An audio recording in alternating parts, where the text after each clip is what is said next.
Well, hello there, and this is Auntie, and I am here for my review of Love After Lockup, Season 2, Episode 44, Rules and Receipts. If this is your first time being here, please like, comment, and subscribe to my channel. And to all of my new subscribers, thank you all so much for joining the family. And to all of my nieces and nephews who have been here with me for the long haul, thank you all so much for your continued support. And a special shout out to all of the members of Auntie's Advice. If I had to rate Fridays,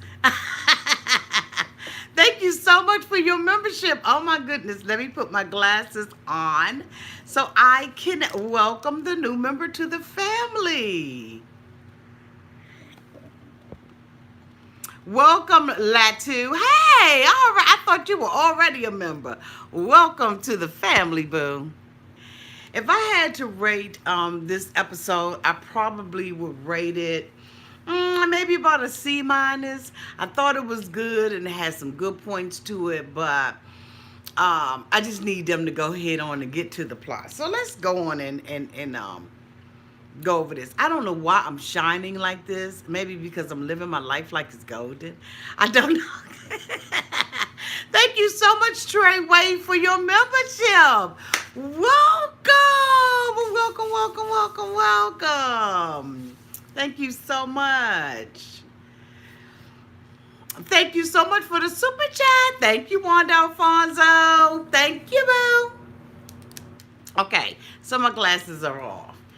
Um, Let me start this episode off with talking about Clint.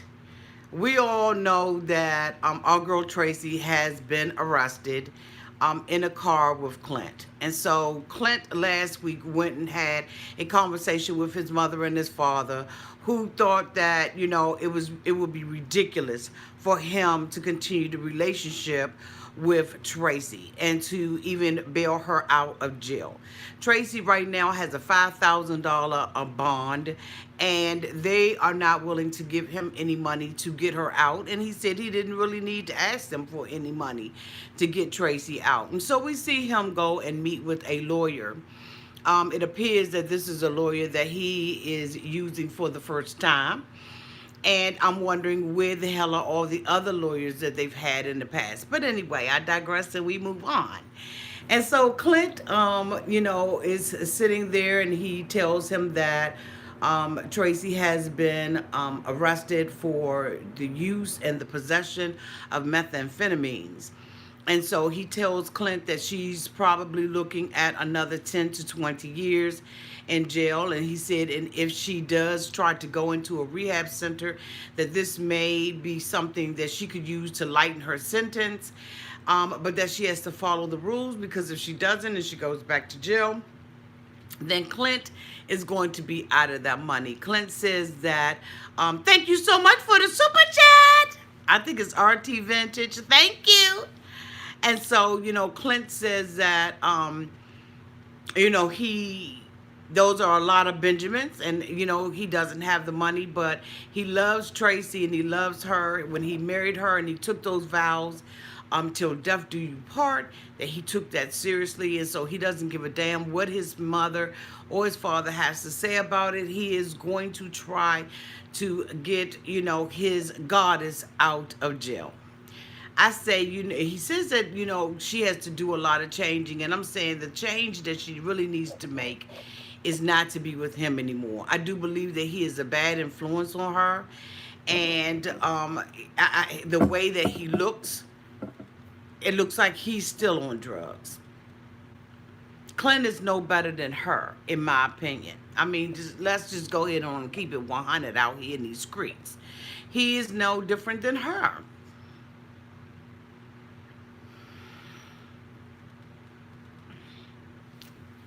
Anyway, that's enough about them. The next couple that I want to talk about is Cheryl and Josh. As we all know, Cheryl does not have any respect for Josh's mom, but she is living in the house using the hell out of her. The mom has already told them that these bitches have 3 days to stay in her household, and then after that, they need to leave. They need to go.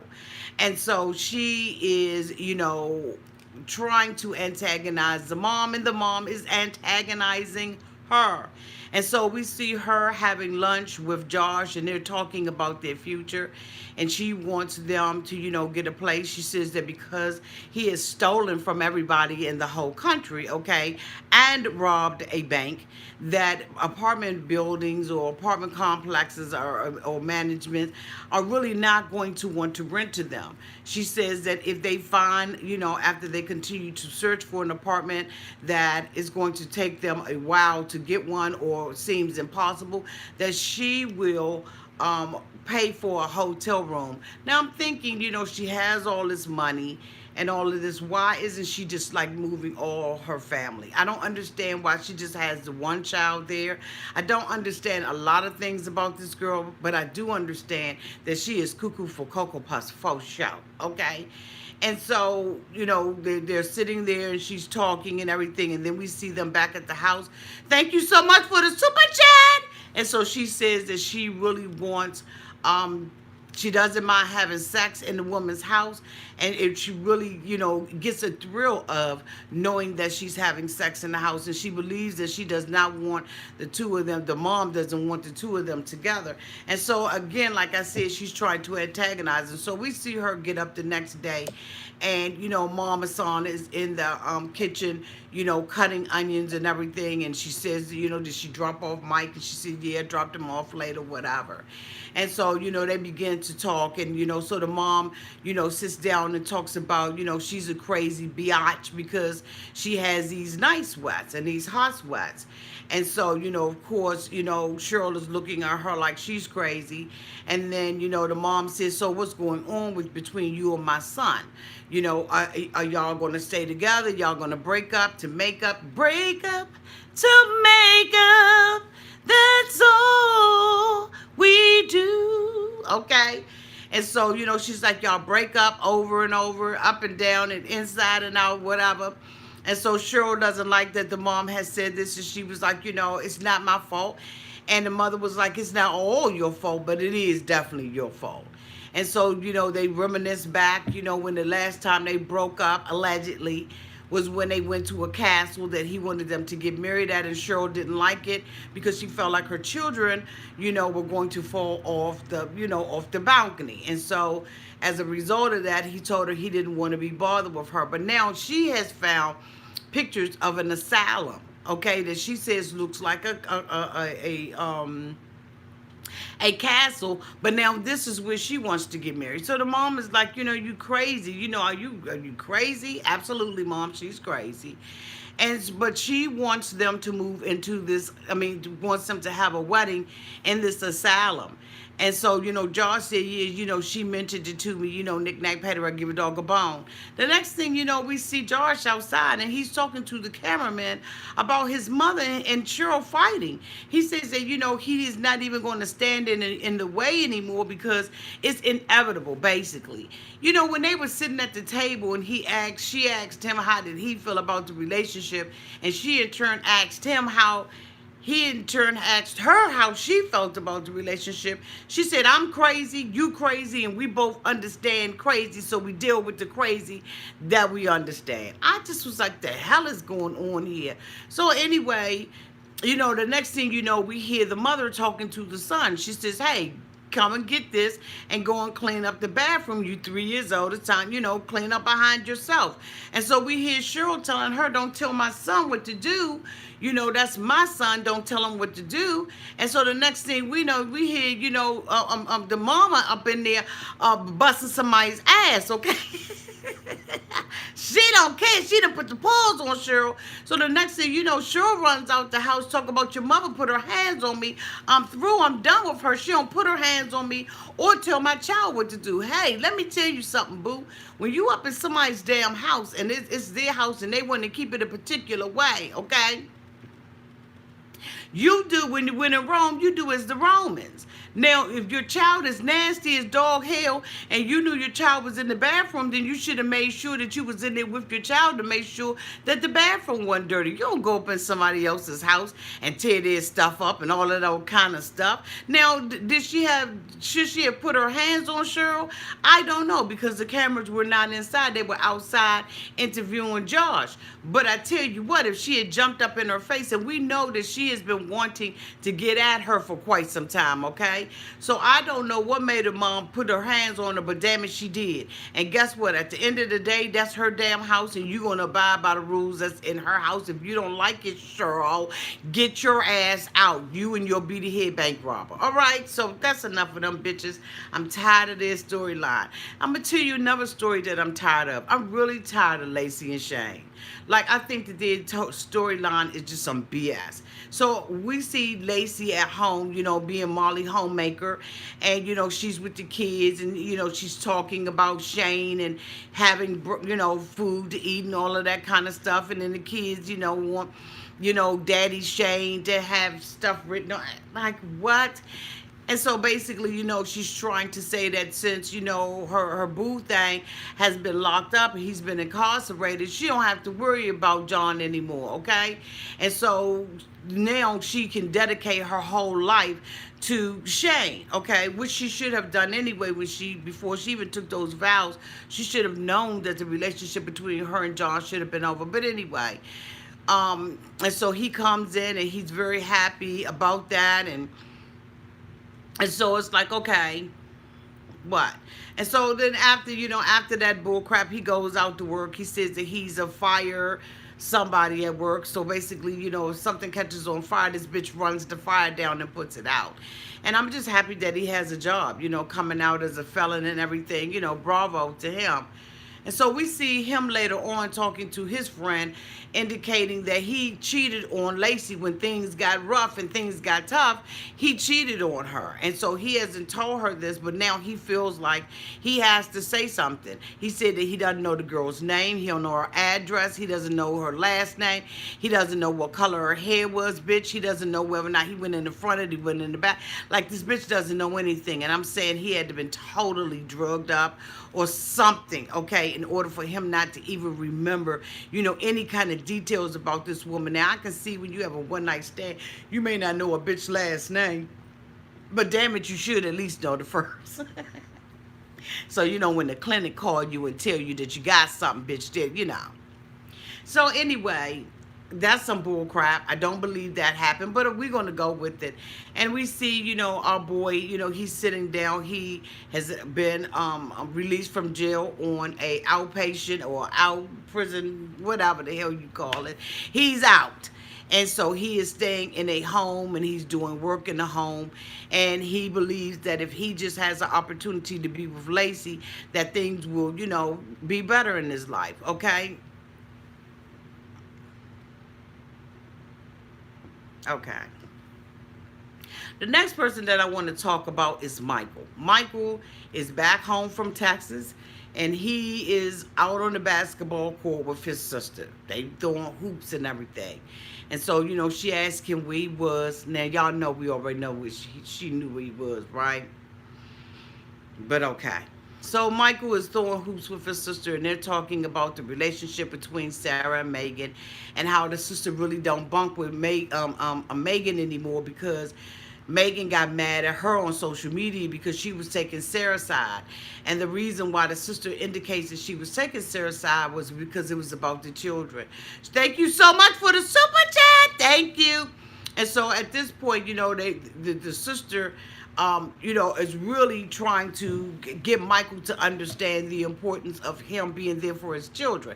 She mentions or reminds Michael that the two of them know what it is. They know what it's like to not have a father in the home, and that it's important for Michael to be there with his children. And so Michael is like, my children are not going to be without me. They not, I'm going to always be in my children's life. It's good. I got it. You know what I'm saying? I got this together, whatever. And so I'm just like, what an arrogant asshole. Okay, he is just so in denial. But then again, he's really not in denial because we don't see Sarah making any moves to do anything different. Okay, this bitch Sarah sits up there with her girlfriend, goes out and tongue kiss some guy that it looks like Lifetime. I mean, WeTV paid him to kiss her ass. Okay. We see her do that. We see her going through, bills or indicating to her little best friend or ride or die buddy that, he's been talking to all these different women in different area codes and all of this kind of stuff. And so, we've seen her go and talk to lawyers, and we've seen her talk to advocates, bitches. We've seen her talk to anybody who would listen about all these things that she is supposed to be doing with Michael. But then at the same time, we see this, I cannot with her. I cannot with her. Like, I can't with Sarah. We see Sarah sitting her raggedy ass on the bed. She is going through phone records, okay, of Michael's. Now, when we listened to her before, she had indicated that there was a whole bunch of different women, and he was getting cash apps and, all kinds of money, Western Union, bitch, just sent to him. But when I sat there and looked at the records that she was highlighting, bitch, it was like barely any highlighted on the pages. Like she had, maybe let's say she had 15 pages. On the pages, on the actual pages, she had maybe 3 lines highlighted. Like, that's not a lot of proof. Now, it's proof, but it ain't the proof that she was trying to tell us that it was. You understand what I'm saying? Stop it with the bullshit. Stop it. Come on now. This girl is not serious about letting Michael go. So in the meantime and in between time, we go back to Flint. And Michael is, sitting there, having a conversation with his mother about, being in Texas and all of that, because he told his sister that, Megan had sex with Rock, and that Rock really did care about her. And so, she's like, well, you're going to leave her alone. What you going to do about Megan? And so he's like, there's a connection because when I was locked up, she was the only one that was there for me, And so it was like, oh, okay. She was like, all right, then, just be there for your kids, basically. So he goes into the house, and his mother was like, you going to get a job? He was like, I ain't going to get a job here. But wait a minute. Stop. Skirt. He tells his sister that he has another girlfriend by the name of Maria. Maria is a young lady in Miami. Now, remember I told you all that one of my viewers, one of my subscribers, one of my nieces, nephews, indicated that they saw him already in Miami with the girl, okay? So he tells his sister that he's dating some girl named Maria. Maria is his boo thing, and he knew Maria long before he even knew Sarah. Things got rocky between the two of them, I guess. She probably didn't want to deal with his ass while he was in jail. And so now, all of a sudden, he's back with her again because he did not like the way that Megan was carrying herself. You son of a... So anyway, he's sitting in the living room now. He's having a conversation with his mother. And he's basically telling his mom that, he went to Texas and, Michael is saying to both his mother and his sister, as far as I'm concerned, that he's doing him. That he's not a ladies' man. He's not pimping these women. He's just doing him. He got to make up for, lost time when he was in prison. Michael is still a little boy, okay? I believe that Michael was incarcerated the first time when he was either 14 or 15 years of age. And so he's trying to redeem the time. And how many of you all know you can't go back and get that damn time back, bitch? It just is what it is. And so Michael, is telling his mom this stuff. And so the phone rings. And the mom was like, oh, okay, who's that? And he was like, oh, it's Sir. So the mom said, I'm going to go ahead and give you some free time. I'm going to give you some private time by yourself. Bitch, the mother was standing right here where this light is. Okay? Bitch, how is that privacy? How the hell is that privacy when your ass is standing right there leaning on a chair listening to everything that's going on? So, Michael begins to have this conversation with Sarah, and Sarah was like, where you been? You ain't called your kids, you won't answer the damn phone, you won't do anything. And so Michael was like, I was in Texas. She was like, in Texas? In Texas for what? And he was like, to see Megan. And so she was like, oh, okay, how's that working out for you? You should have been over here seeing your kids. But instead, excuse me, instead you got time to go out there to go and see her. He was like, well, I'm coming to New York. She was like, well, look, I've been going through your phone records. And I have, pages and pages and pages of telephone conversations that you've had with other people when you indicate that you can't talk to your children. And so Michael's like, okay, and I ain't got time for this right now. She was like, look, I'm not going to continue to pay your phone bill if you don't call the kids. Because the purpose for me giving it to you was so that you can stay in contact with your children. But bitch, last week and the week before last, you was sitting up there with your chest stuck out, okay? Your chest was straight stuck out, and you was acting like you was all that in a bag of chips, okay, with your black scent, and telling her, just rah, rah, rah, I'm gonna cut this mofo phone off, his electric, bitch, I'm cutting all this stuff off, and now here it is, you still negotiating with the mofo. Michael ain't about a goddamn thing, okay? So Michael said, you know what, I'm going to come out there and I'm going to see the kids. And so, Michael goes out front, he calls his boomereel on the phone, and he's like, look, I got to take a trip to New York. You going to go with me? What you going to do? She like, yeah, but I don't want no bull. So we see Michael in a car riding up to New York. Sarah is standing outside. This bitch is so pressed to see Michael. This bitch can't even sit in her house and occupy her own home. She got to stand outside like a little puppy dog waiting for their owner to come home, bitch. And then she got the daughter out there faking like the daughter is playing. Talking about, I ain't going to be sitting around, licking windows and shit, waiting on him to come home. I'm just going to go ahead on the stall here in the front yard and wag my tail when this bitch drive up, not even knowing that he's coming up there with another whole chick up in his car, or her car, or the Uber, or whatever. And then she gonna tell me something, I want to see how he act when he see his kids. You gonna make it as comfortable as possible for him. You understand what I'm saying? Now we see Michael in the car with his daggone baby hairs slicked the hell down. That's why I use it as a thumbnail, because what mofo rides around with a ponytail in his hair with baby hair coming down? Like, who does that? Like, he's a whole bitch. How in the world you gonna get up in the morning with some daggone gel and a toothbrush and lay your baby head down and then have it coming down here like drug?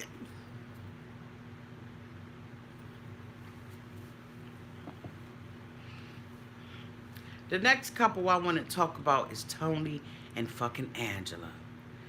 Angela said that Tony had been sleeping outside in his car for a week. You lying. You lying. You lying. You be lying. You be lying. So she said that she decides that she's going to let Tony in the house. So Tony's in the house and she's like, hey, Tony, how everything doing? Are you serious about this relationship? Or you just conning me? So Tony was like, yeah, I'm serious about this relationship. You know I love you. You don't love me? Yes, I do. Tony, if you gonna stay in this house, I'm gonna tell you what you gonna do. I'm gonna put some rules in place. Tony said, oh, you got some rules? She said, yeah, got some rules. She goes to the table with her cigarette, grabs the ink pen that she found down in the trash can, piece of paper. I don't know where she got that bitch from, but she had a piece of paper. She begins to write down the rules for Tony's ass. She tells Tony, number one,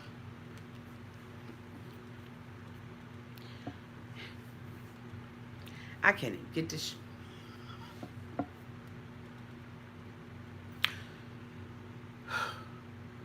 She tells Tony, no prostitutes. Number two, you can't have no extra money, bitch. She said she give Tony $100, $200, $300, $400, $500 a week. She said Tony can't have that money. This bitch can't have no cash in his hand, because everything that Tony needs, he already got. She's already supplied it. She tells Tony, When you go to work, I'm going to track your ass like a FedEx package, bitch. I want to know every docking station you've been in. Bitch, I want you to go to work, and I want you to bring your ass back home. And I need you to punch in, bitch, and you're going to punch out. She said, and I need your cell phone. Give me your password to your cell phone, Tony. So Tony gave her the cell phone. She said, what's the password on it? He said, 2222. She said, all right. You lying, bitch. What's the real passcode on here, Tony? Tony said, it was 2222. She said, you lying already, Tony? Tony said, it was 2222 until I changed it to 3333. What a genius. Like, this man is a genius. Do you understand what I'm saying? This bitch's password is 3333. So she's like, She said, Tony, you think that I can't take your damn SIM card out? She can find out what, because that's what she been doing. She been taking Tony's SIM card out. She told Tony, now get your bitch ass up over here and sign it. I need you to sign it because I'm the new warden in town. And if you going to stay with me, I'm going to run your ass. This is how I'm going to do you. I'm going to punk you and bitch you out. Because you know what? If you mess up one time, Tony, you're out of here. Angela, use a lie. Okay? The lie detector test has determined that that's a lie. Because Tony can do whatever he wants. Tony talks about how he had other women who had put him out of the house, bust his windows, took a torch to his car, bitch, slashed tires, shaved his head while he was asleep. Tony said he done been through this before. But this is where his address is. He's paroled here. And damn it, by hook or by crook, he's going to stay there. But guess what? Angela never got the passcode to that damn phone because he left that at 3333. And then he has this little dumb, absent look on his face. Do y'all ever notice that his face just be like, and like it's just you know I love you. I just got an addiction problem. That mofo ugly than a motherfucker. I mean, I'm telling you, there's no way. I would just smack him just for waking up in the morning, bitch. What the hell you up for? Don't you know you need to go back to sleep and get some beauty sleep up in this motherfucker? Okay, I gotta calm down.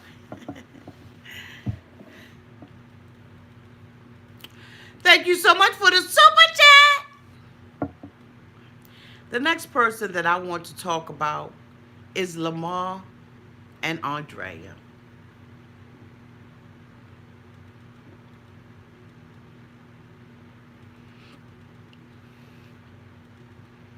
We see Andrea on her knees praying on her bed or pretending to be praying. And Lamar comes into the room. You all right, baby? No. You want to talk about it? Yeah. So she gets up and he pulls a chair out for her and everything. And he's like, come on, baby, let's talk. She like, I made a mistake. He said, what kind of mistake? What's going on, baby? Talk to me. She says, you know, I told the girls about Priscilla. I was at a sip and see. And ain't nobody see nothing but my dumb ass. Because I went on and revealed, you know, what the hell was going on between you know, you and I having sex at the prison.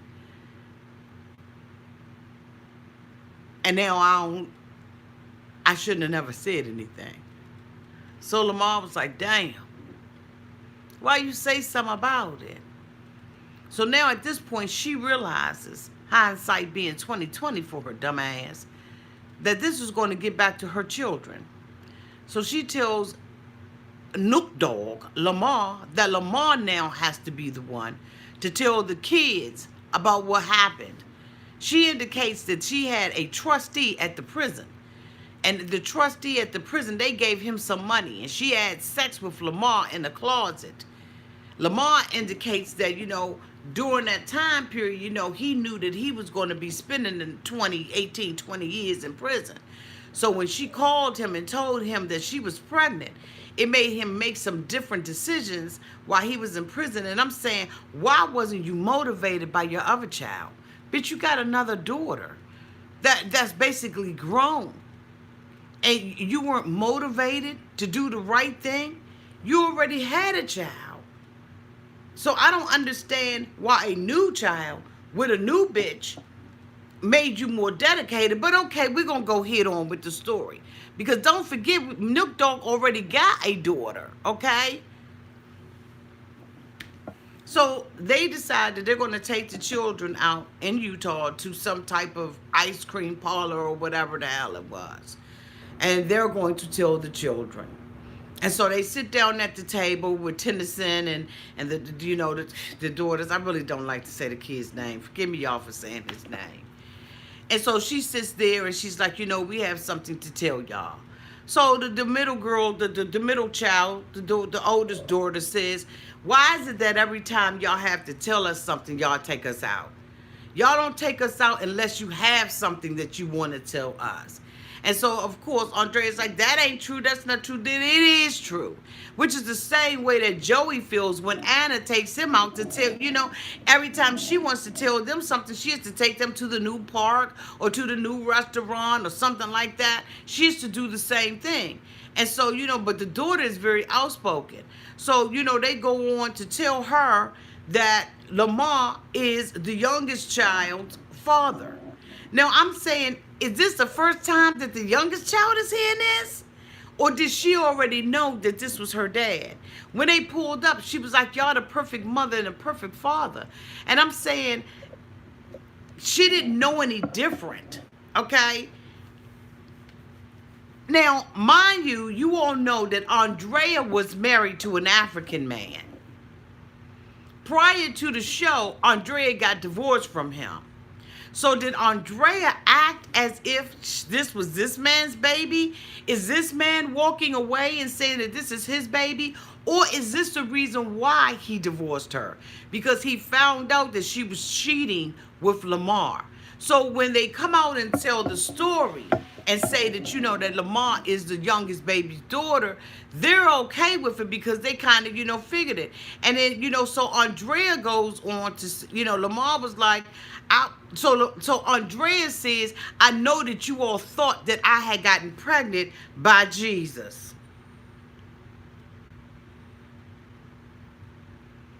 So the son was like, you think we that fucking stupid? We're not that dumb.